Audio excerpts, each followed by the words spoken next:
Movie start होती है। Movie के स्टार्ट में हम एक छोटी सी प्यारी सी बच्ची को देखते हैं जिसको बचपन ही से समंदर बहुत ज्यादा पसंद था। इसके बाद सीन शिफ्ट होता है और हमें मिया को दिखाया जाता है जो अब बड़ी हो गई थी और अब मिया के फादर की वजह से उन्हें एक नई जगह पर मूव करना पड़ता है और मिया के फादर उसको एक न्यू स्कूल में एडमिशन करवाते हैं। और अब ये चीज मिया के लिए बहुत ही ज्यादा मुश्किल थी क्योंकि वो एक शाय लड़की थी और उसे फ्रेंड्स बनाना बहुत ही मुश्किल लगता था और अब उसे स्कूल में बहुत ही ज्यादा अकेलापन फील होता है, इसीलिए वो कुछ नए फ्रेंड बनाने का सोचती है। और अब मिया अपने स्कूल में एक ग्रुप के पास जाती है उनसे फ्रेंडशिप करने के लिए, लेकिन वो लोग मिया से फ्रेंडशिप तो नहीं करते, उल्टा उसका मजाक बनाते हैं और ये चीज मिया को बहुत ही ज्यादा बुरी लगती है। और फिर जब मिया घर आती है तो उसकी मॉम उससे स्कूल के बारे में पूछती है। मिया इस चीज को लेकर बहुत ही ज्यादा अजीब बिहेव करती है और अपनी मॉम को धक्का दे देती है जिससे वो नीचे गिर जाती है। और जैसे जैसे टाइम गुजर रहा था मिया के अंदर बहुत ही ज्यादा अजीब किस्म की चेंजिंग हो रही थी और अब मिया इस अजीब बिहेवियर को खुद भी नहीं समझ पा रही थी।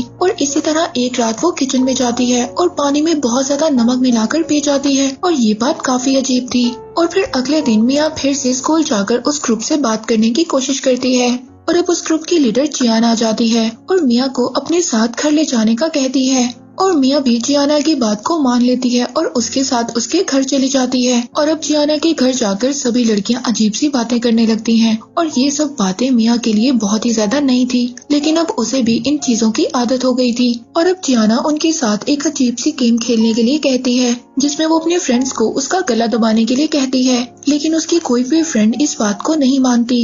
लेकिन मिया उसको कहती है कि मैं ऐसा करूंगी और जब मिया उसका गला दबाती है तो वो थोड़ी देर के लिए बेहोश हो जाती है और जब जियाना थोड़ी देर बाद होश में आती है तो वो कहती है कि मैं काफी अच्छा फील कर रही हूँ और वो दूसरों को भी ये ट्राई करने के लिए कहती है। और फिर मिया कहती है कि मुझे भी ऐसा करना है और जब जियाना मिया का गला दबाती है तो उसकी सांसें फूलने लगती हैं और वो बेहोश हो जाती है। और जब वो बेहोश होती है तो वो समंदर की लहरों को देखती है और तभी मिया को होश आता है तो वो कहती है कि मुझे अपने घर जाना है। और फिर जब मिया घर आती है तो वो फिश टैंक में मछलियों को देखने लगती है और मिया यहाँ पर बहुत ही अजीब हरकत करती है, वो कुछ मछलियों को निकाल कर कच्चा ही खा जाती है और ये चीज थोड़ी ही देर बाद उसको बहुत अजीब लगती है और वो वॉमिट करने के लिए वॉशरूम में चली जाती है। और फिर नेक्स्ट डे मिया स्कूल जाती है और फिर नेक्स्ट डे स्कूल जाकर जियाना का ग्रुप और मिया स्कूल को बंक कर देती हैं और शॉपिंग के लिए चली जाती हैं। अब जियाना का ग्रुप मॉल के वॉशरूम में जाकर अजीब सी हरकतें करती हैं, वो वहाँ पर जाकर स्मोकिंग करती हैं और ड्रिंक भी करती हैं और तो और वो एक सुपरमार्केट से चीजों को भी चोरी करती हैं। और फिर जब सिक्योरिटी को उन पर शक होता है तो वो लोग वहाँ से भाग जाती हैं और फिर वो लोग एक ब्रिज पर जाकर अजीब सी हरकतें करती हैं और मिया भी इनका साथ देती है। और अब मिया भी जियाना के ग्रुप का हिस्सा बन गई थी।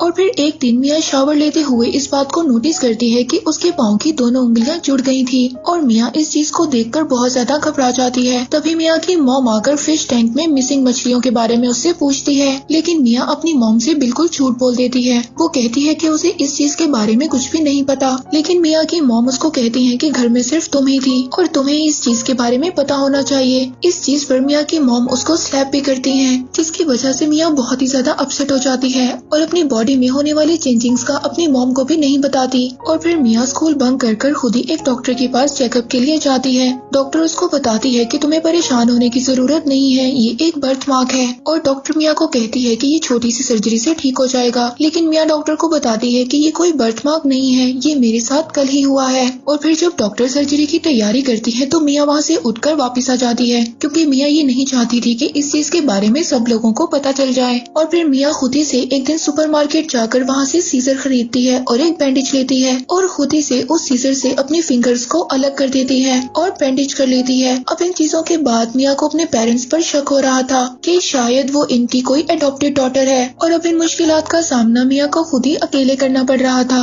और अब मिया के पेरेंट्स भी उसके बिहेवियर को नोटिस कर रहे थे क्योंकि मिया खाना खाते वक्त किसी अजीब से जानवर की तरह खाना खा रही थी, जैसे कि वो काफी दिनों से भूखी हो। और ये चीज मिया के पेरेंट्स सोचते हैं कि शायद मिया के अंदर कोई बचपना है। और अब मिया अपने फ्रेंड्स के साथ सारा टाइम स्पेंड करने लगी थी। और फिर मिया स्कूल ट्रिप पर जाने के लिए अपने पेरेंट्स से परमिशन मांगती है लेकिन मिया के फादर उसको ट्रिप पर जाने से मना कर देते हैं। लेकिन मिया अपने फ्रेंड से नकली सिग्नेचर करवा कर ट्रिप पर चली जाती है और मिया ट्रिप पर जाकर अपने फ्रेंड्स के साथ बहुत ही ज्यादा स्मोकिंग और ड्रिंकिंग करती है और वहाँ पर जाकर उसको अजीब सा महसूस होता है। और फिर जब वो वॉशरूम जाकर चेक करती है तो उसके लेग्स पर काले रंग के निशान पड़ गए थे और मिया ये चीज देखकर काफी घबरा जाती है और वहीं पर बेहोश हो जाती है। इसके बाद मिया को फिर से समंदर के विजन्स आने लगते हैं और उसको समंदर की दोबारा से झलक दिखाई देती है जहाँ वो देखती है कि वो समंदर में तैर रही है। और फिर जब मिया होश में आती है तो वो वहाँ पर वॉमिट करने लगती है। तभी उसकी फ्रेंड्स वॉशरूम में आ जाती हैं और वो जल्दी से अपने काले निशानों को छुपा लेती है। और जब मिया वापस घर आती है तो उसके पेरेंट्स उसको बहुत ज्यादा डांटते हैं क्योंकि उन लोगों को मिया का झूठ पता चल चुका था।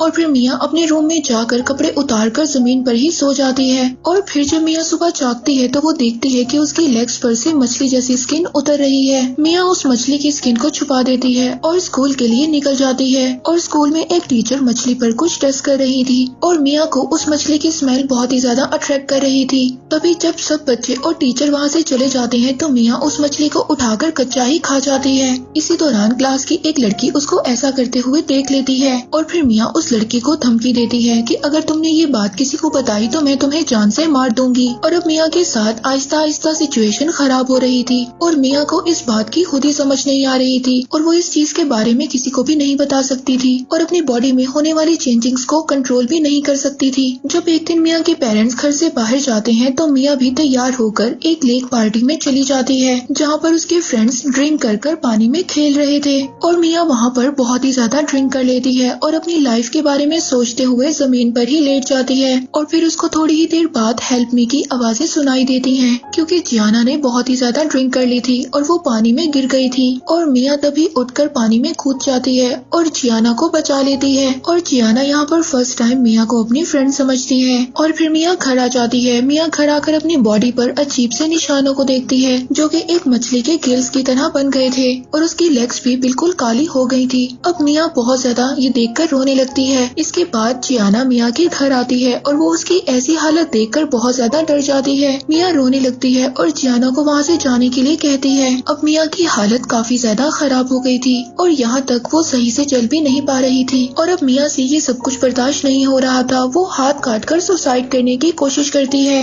और वो वहीं पर बेहोश हो जाती है। और जब उसे होश आता है तो उसे एक बहुत ही बड़ा शॉक मिलता है क्योंकि उसकी दोनों लेग्स एक मछली की तरह चेंज हो गई थी, यानी कि बिल्कुल जल परी की तरह।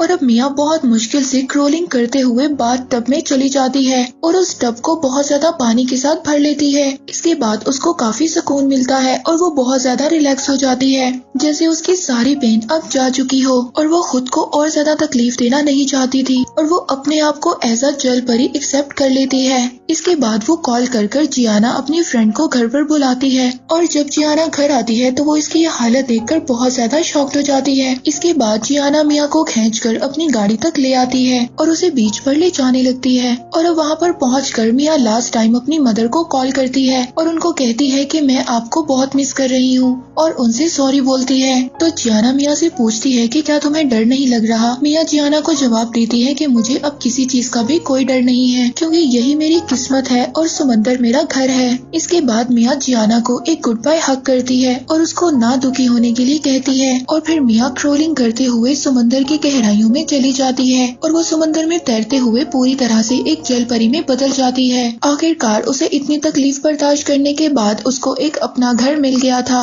जहाँ पर वो जाकर बहुत ही ज्यादा खुश थी। इसी के साथ मूवी स्टार्ट होती है और मूवी के स्टार्ट में हम एक लेडी केटी को देखते हैं जो कि बहुत ज्यादा परेशान थी क्योंकि केटी का हस्बैंड उसको बगैर बताए कहीं पर चला गया था। और अब केटी अपने हस्बैंड के बारे में पता लगाने की कोशिश करती है लेकिन इस बात का कोई भी फायदा नहीं था। और अब केटी एक एम्बेसी आई थी अपने हस्बैंड का पता लगवाने, लेकिन यहाँ पर ऑफिसर उसे पुलिस में इन्फॉर्म करने के लिए कहती है। केटी एम्बेसी ऑफिसर को बताती है कि वो और उसकी बेटी अकेली रहती हैं, इस वजह से उसने पुलिस में जाने का रिस्क नहीं लिया। तो एम्बेसी वाले उसको कहते हैं कि वो उसके हस्बैंड का पता जरूर लगाएंगे।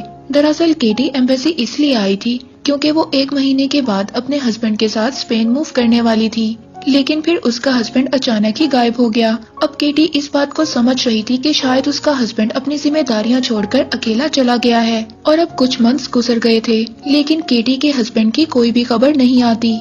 और अब हम यहाँ पर केटी की बेटी लीजा को देखते हैं। लीजा केटी को जगाने आती है ताकि उसकी मदर उसके लिए ब्रेकफास्ट बनाए, लेकिन केटी अपनी बेटी लीजा को कहती है कि उसका काम करने का बिल्कुल मूड नहीं है। और ये बात सुनकर लीजा खुद से ब्रेकफास्ट बनाने लगती है, लेकिन केटी उसको देखकर उठ जाती है और खुद ब्रेकफास्ट बनाती है। इसके बाद वो उसे स्कूल ड्रॉप करती है और कहती है कि वो उसे लेने आ जाएगी। इसके बाद केटी अपनी जॉब पर चली जाती है। वो एक केमिकल फैक्ट्री में जॉब करती थी। वहाँ पर वो एक नई एम्प्लॉय पैको को देखती है और अब केटी को पैको काफी अच्छा लगने लगा था और पैको को भी ये बात पता चल गई थी कि केटी उसको देखती है। और लंच टाइम ब्रेक के दौरान पैको केटी के पास जाता है और खुद को वो इंट्रोड्यूस करवाता है। और फिर जब केटी पैको के पास से आती है तो उसको पता चलता है कि उसको ओवर टाइम करना पड़ेगा, क्योंकि उसने काफी ज्यादा टाइम पैको के पास गुजार दिया था। अब इसीलिए केटी लीजा के पास भी बहुत लेट पहुंचती है। इसके बाद जब दोनों घर पहुंचती हैं, तो केटी लीजा को सुलाने के लिए ले जाती है, लेकिन लीजा अपनी मॉम के साथ कुछ टाइम स्पेंड करना चाहती थी, क्योंकि वो बहुत ज्यादा अकेला फील कर रही थी। लेकिन वो इस बारे में अपनी मॉम को नहीं बताती और फिर नेक्स्ट डे भी यही रूटीन चलती रहती है। अब पैको केटी के पास आता है और उससे डेट के बारे में पूछता है। और उधर लीजा का कोई फंक्शन था जिसके लिए उसने प्रैक्टिस करनी थी, लेकिन केटी लीजा को इग्नोर कर पैको के साथ डेट पर चली जाती है। और अब यहाँ पर पैको अपने बारे में सब कुछ बताता है और केटी भी अपने बारे में पैको को सब कुछ बता देती है कि उसका हस्बैंड काफी मंथ पहले उसको छोड़कर चला गया था। और पैको को अपनी बेटी लीजा के बारे में भी बताती है। इसके बाद पैको केटी के घर आ जाता है और वो वहीं पर टाइम स्पेंड करते हैं। और फिर अगली सुबह केटी और पैको नाश्ता कर रहे थे और लीजा वहाँ पर आ जाती है। अब केटी लीजा को पैको से इंट्रोड्यूस करवाती है, लेकिन लीजा वहाँ से कुछ कहे बगैर चली जाती है। केटी लीजा के पास जाती है और उसको बताती है कि वो पैको के साथ न्यू लाइफ को स्टार्ट कर सकती हैं। और अब पैको और केटी दोनों साथ रहने लगे थे और वो सब लाइफ में बहुत ज्यादा खुश थे। और केटी और पैको दोनों इसी तरह साथ फैक्ट्री जाते हैं और साथ ही वापस आते हैं। इसी तरह उनकी लाइफ गुजर रही थी। और यहाँ पर हम देखते हैं कि कुछ मंथ बाद केटी को एक बेबी बॉय होता है और अब उस बेबी बॉय का नाम वो दोनों रिकी रखते हैं। और अब रिकी के आने के बाद केटी फैक्ट्री नहीं जाती और पैको इसी तरह उन सबका ख्याल रख रहा था। और अब केटी ने लॉटरी खेलना भी स्टार्ट कर दी थी। एक दिन पैको घर बहुत लेट आता है और केटी बहुत ज्यादा परेशान हो जाती है। जब पैको घर आता है तो केटी उससे पूछती है। पैको उसको बताता है कि वो रात भर रिकी के रोने की वजह से सो नहीं पाया, इसीलिए वो फैक्ट्री में ही सो गया। और अब केटी और पैको ये दोनों डिसाइड करते हैं कि वो एक एक दिन फैक्ट्री जाएंगे और जो घर पर रुकेगा वो रिकी का ख्याल रखेगा। और फिर इसी तरह एक दिन केटी फैक्ट्री जाती है और घर पर पैको रिकी का ख्याल रखता है। और फिर जब केटी फैक्ट्री से वापस आती है तो वो रिकी के कपड़े बदलवाने के लिए उसको ले जाती है। वो इसी दौरान रिकी की बैग पर कुछ निशान को नोटिस करती है और वो इस बारे में पैको से पूछती है, लेकिन वो उसको कहता है कि उसे इस बारे में कुछ भी नहीं पता। और फिर एक दिन रिकी बहुत ज्यादा रो रहा था और केटी उसकी बैग पर उसी निशान को नोटिस करती है जो कि बहुत ज्यादा बड़े हो गए थे। और अब केटी शायद ये सोचती है कि जब वो फैक्ट्री चली जाती है तो पैको पीछे रिकी को मारता है। और अब ये बात पैको को बहुत ही बुरी लगती है और वो इसकी वजह से घर छोड़कर चला जाता है। और इसी तरह कुछ दिन गुजर जाते हैं। केटी फैक्ट्री जाती है और लीजा घर पर रिकी का ख्याल रखती है। और फिर एक दिन लीजा केटी को कॉल कर घर पर बुलाती है और वो देखती है कि रिकी अपनी जगह पर नहीं है और वो किसी तरह से कबर्ड के ऊपर चढ़ गया था। और अब केटी उसको नीचे उतारने लगती है, लेकिन इसी दौरान वो गिर जाता है। और अब केटी रिकी की बॉडी को नोटिस करती है। वो ये देखती है कि उसकी बॉडी पर टेंटिकल्स हैं। जब वो उसकी बॉडी को गौर से देखती है तो उसको पता चलता है कि ये कोई टेंटिकल्स नहीं बल्कि विंग्स हैं। और अब केटी रिकी को कवर कर देती है ताकि वो बेड से बाहर ना जा सके। और वो अपनी बेटी लीजा को मना करती है ताकि वो इस बारे में किसी को भी ना बताए। और अब केटी इस बात को नोटिस करती है कि रिकी के विंग्स और भी ज्यादा बड़े हो गए थे और अब वो उसकी शर्ट में भी फंस रहे थे। और अब इसीलिए केटी रिकी की शर्ट को साइड से कट कर देती है। और फिर एक दिन केटी लाइब्रेरी जाती है। वहाँ से वो बर्ड्स के बारे में एक बुक लाती है ताकि वो और भी ज्यादा इन्फॉर्मेशन ले सके। और साथ ही वो रिकी के लिए एक हेलमेट भी लाती है ताकि उड़ते हुए उसे कोई भी चोट ना आ सके। और फिर उसी रात केटी को पता चलता है कि वो एक लॉटरी जीत गई है। और फिर अगली सुबह वो रिकी और लीजा के साथ शॉपिंग पर जाती है। और अब शॉपिंग के दौरान केटी और लीजा का ध्यान रिकी पर से हट जाता है और उधर रिकी उड़ने लगता है, जिससे वो दोनों ही बहुत ज्यादा परेशान हो जाती हैं। और वो दोनों रिकी को ढूंढने लगती हैं और वहाँ पर लोग रिकी को देखकर उसकी वीडियो बनाने लगते हैं, क्योंकि लोगों ने ऐसा बर्ड कभी नहीं देखा था और वहाँ पर कुछ लोगों को लग रहा था कि ये कोई टॉय है और ये सुपरमार्केट की कोई स्ट्रेटजी है। और अब स्टोर वाले सिक्योरिटी रीजन की वजह से स्टोर को खाली कर देते हैं और इसके बाद सुपरमार्केट की लाइट्स को ऑफ कर रिकी को नीचे लाया जाता है और रिकी को हॉस्पिटल लेकर जाया जाता है ताकि डॉक्टर इस चीज को चेक कर लें कि रिकी को कोई चोट तो नहीं आई। और अब डॉक्टर्स केटी से मिलकर कहते हैं कि उन्होंने ऐसा बच्चा कभी नहीं देखा। रिकी एक बहुत ही स्पेशल चाइल्ड है और वो रिकी पर एक्सपेरिमेंट करना चाहते हैं, लेकिन वो केटी की परमिशन के बगैर ऐसा नहीं कर सकते। पर केटी डॉक्टर को मना कर देती है और वो डॉक्टर से पूछती है कि वो रिकी को कब तक घर लेकर जा सकती है। डॉक्टर केटी को कहता है कि रिकी हॉस्पिटल में ही ज्यादा सेफ है, लेकिन केटी इससे भी मना कर देती है। इसके बाद केटी रिकी को हॉस्पिटल के पीछे के रास्ते से घर ले जाती है क्योंकि मेन डोर पर मीडिया और पुलिस आए हुए थे। और फिर अगली सुबह पैको केटी से मिलने आता है और वो दोनों एक दूसरे को माफ कर देते हैं। लेकिन लीजा पैको के आने से ज्यादा खुश नहीं थी। वो ये सोचती थी कि पैको के आने से वो और उसकी मॉम दोनों फिर से अलग हो जाएंगे। इसके बाद पैको रिकी से मिलने आता है और वो तेजी से हवा में उड़ता है जिससे उसको काफी ज्यादा चोट आती है और फिर डॉक्टर उसका ट्रीटमेंट करने घर पर ही आ जाता है। अब डॉक्टर केटी को बताता है कि वो ऑपरेशन से रिकी के विंग्स को हटा सकते हैं, लेकिन इससे रिकी को बहुत ज्यादा पेन होगा। और डॉक्टर केटी को बताता है कि इस तरह रिकी का सरवाइव करना बहुत ज्यादा मुश्किल हो जाएगा। और फिर उसी रात लीजा खुद से रिकी के विंग्स को काटने लगती है, लेकिन वहाँ पर पैको आ जाता है और वो ये देखकर फौरन वहाँ से अपने बेड पर चली जाती है। और अब पैको केटी से कहता है कि वो रिकी के बदले मीडिया से बहुत ज्यादा पैसे ले सकते हैं। पहले केटी इस बात को मना कर देती है, लेकिन अपनी फाइनेंशियल कंडीशन की वजह से वो पैको की बात को मान जाती है। और फिर अगली सुबह केटी और पैको रिकी के पाँव पर रस्सी बांधकर उसको उड़ने देते हैं ताकि सब लोग उसको देख सकें। लेकिन गलती से केटी से वो रस्सी छूट जाती है और रिकी उड़ता हुआ दूर जंगलों में चला जाता है। और अब केटी और पैको बहुत ज्यादा परेशान थे। वो उसके पीछे जाते हैं, लेकिन रिकी वहाँ से बहुत दूर जा चुका था। और अब काफी दिन गुजर जाते हैं, लेकिन रिकी का कुछ भी पता नहीं चलता। और केटी को अब भी ऐसा लगता था कि रिकी वापस आ जाएगा, लेकिन पैको उसको समझाता है कि रिकी बगैर खाए पिए इतने दिन तक सरवाइव नहीं कर सकता, वो अब तक मर गया होगा। और अब केटी एक दिन सुसाइड करने के लिए उसी लेक के पास जाती है जिस लेक के पास से रिकी उड़कर जंगल में चला गया था, लेकिन रिकी वहाँ पर उड़ता हुआ आ जाता है और अब उसके विंग्स और भी ज्यादा बड़े हो गए थे। और रिकी को अपने सामने देखकर केटी बहुत ही ज्यादा खुश हो जाती है और लेक से बाहर आ जाती है, लेकिन रिकी वहाँ से उड़ जाता है और केटी फिर से दोबारा अपने घर आ जाती है और लीजा और पैको को घर आकर गले लगाती है। और अब केटी शायद इस बात को समझ गई थी कि रिकी दोबारा उसके पास नहीं आएगा। और हम देखते हैं कि केटी अपनी लाइफ से बहुत ज्यादा खुश थी और वो अब प्रेग्नेंट थी और ये सब रिकी की वजह से हुआ था, जो उनकी लाइफ में एक एंजल की तरह आया था। और इसी के साथ ये मूवी यहीं पर एंड हो जाती है।